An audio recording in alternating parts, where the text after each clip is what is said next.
ఇక రాజకీయ నాయకులు ఎప్పుడు కలిసి ఉంటారో ఎప్పుడు గల్లగల్ల పట్టుకుంటారో తెలియదు కానీ అట్లనే మొన్ననే పార్టీ ఓడిపోయింది. మరి ఈసారి సుత మాకు ఓటమి తప్పదు అనుకున్నారో ఏమో కానీ ఇట్లా ఊరి జనాల మధ్యలో పక్కోని తప్పు ఎత్తి చూపి వచ్చే ఎన్నికల కోసం కొంచెమన్న పాత్ర పెంచుకుందామని అనుకున్నారో ఏమో కానీ ఇద్దరు లీడర్లు చూడుర్రి ఆఖరికి ఏమైందో.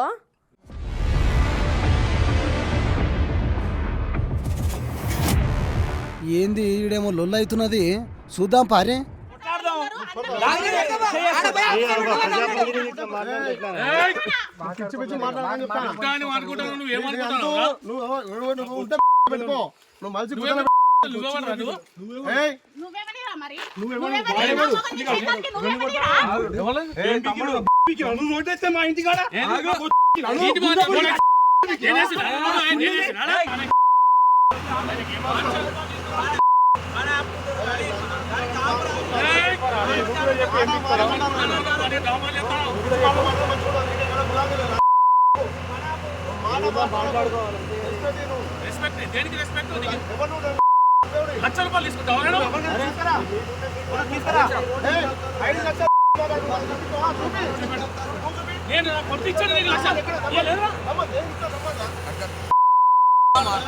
అరే ఏంది ఇద్దరు ఆగుతలేరు, మొత్తం మాటలే మాట్లాడుతున్నారు. అన్నలు జర ఆగురా అదురే, మా అమ్మగానే ఎందుకు పెట్టుకుంటారు గట్ట లొల్లి?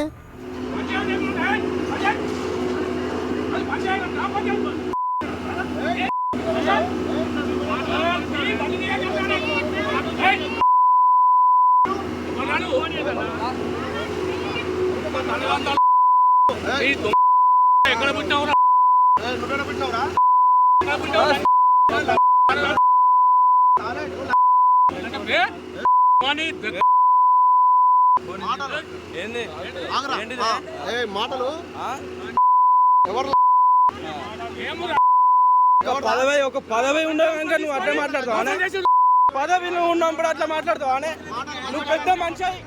చూసిర్రా కథ ఎట్లున్నదో. మరి గింతగానం బూతు పురాణం మాట్లాడింది బీఆర్ఎస్ సర్పంచ్ అట. అధికారం పోయినా కూడా అహంకారం పోతలేదు బీఆర్ఎస్ లీడర్లకు. ఏంది సారు ఆ బూతులు? మాటకు ముందొక మాట తర్వాత ఒక.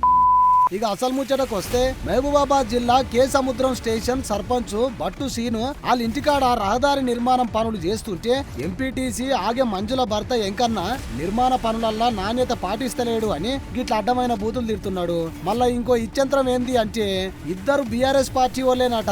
నువ్వు దొబ్బినావు పైసలు అంటే లేదు లేదు నువ్వే దొబ్బినావు అని గిట్లా తిట్టుకుంటున్నారు. జోగి జోగి రాసుకుంటే బూడిది రాలిందన్నట్టు ఊర్లో సర్పంచ్ అయ్యుండి ఇక మాటలేందివే. ఇప్పుడు చూడు ఉన్న పరువు మొత్తం గంగల కలిసిపోయింది.